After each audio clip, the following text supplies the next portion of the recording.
مولا بیان کو لکه څنګه چې زه تاسو ته لګیم کنه د بسم الله فضایل بیانول مولوی صاحب په ډیرو جذباتو کې راغی ډیرو جذباتو کې دا وراله وی په دریاب ور دانګو بسم الله وای غر کېږي بنا په جذباتو کې دا خبره وکړله نو بس په دې منبر خو چې مولوی صاحب څه وایي نو امیانو مو خبره هم دغه ده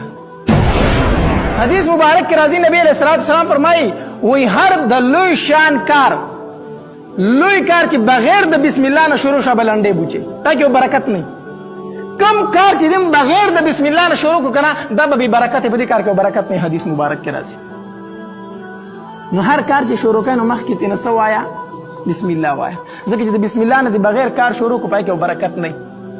او بل یو وظیفه درته اوخه ما د بسم الله متعلق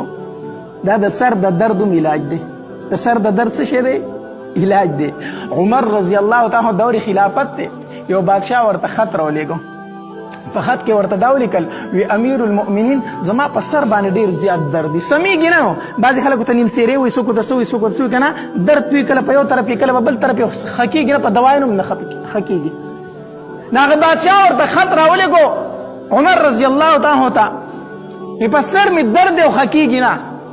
عمر رضی الله تعالی داسې یو چټ ولیکو پای کې داسې الفاظ یې ولیکل دغه بادشاه ته ولیکو وی دا په خپله ټوپۍ کې یا په پټکي کې یا غاړې ته واچو څه چې وو خو دا استعمال کو په ټوپۍ کې کېده یا پټکي کې کېده بادشاه کېښودو د سر درد ښه شو د سر درد ښه شو بیا داسې بادشاه ناست وزیرانو سره ناست دي خبرې شروع دي نو چا پکې تپوس وکړو وی حضرت ډېره موده وشوه د سر د درد بیا شکایت نه دی کړی تا خو زما په سر درد یو درد یو بیا دا خبره نه دی کړې خیر دی ولې هغه ورته په جواب کې وی د سر درد خو ختم شوی دی که نه اوس د سر درد کم دی وی اوس څنګه ښه شو وی د مسلمانانو بادشاه چې عمر رضی الله تعالی امیر المؤمنین هغه ته مې وویل هغه راله یو کاغذ رالیږلی دی او په دې ټوپۍ کې مې ایښی دی بس د سر نه درد تللی دی سر درد نشته دی هغه وی حضرت دا ووایي چې دا څه دي سر درد یې ښه کو چې د کاغذ کې دیسو چې هغه کاغذ یې راویستو که نه نو چې کاغذ ته یې وکتل پای کې دا لیکلي شو بسم الله الرحمن الرحیم دا کلمه پکې لیکلي شو څه پکې لیکلي شو بسم الله الرحمن الرحیم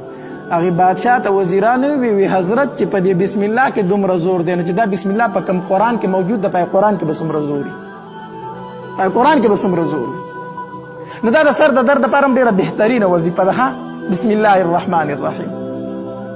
نو غرض مې دا کو چې دا بسم الله چې دا بسم الله نو مولا بیان کو لکه څنګه چې زه تاسو ته لګیم کنه د بسم الله فضایل بیانول مولوی صاحب په ډیرو جذباتو کې راغی ډیرو جذباتو کې دا وراله وی په دریاب ور دانګو بسم الله وای غر کېږي بنا په جذباتو کې دا خبره وکړله نو بس په دې منبر خو چې مولوی صاحب څه وایي نو امیانو مو خبره هم دغه ده دقه خبره ده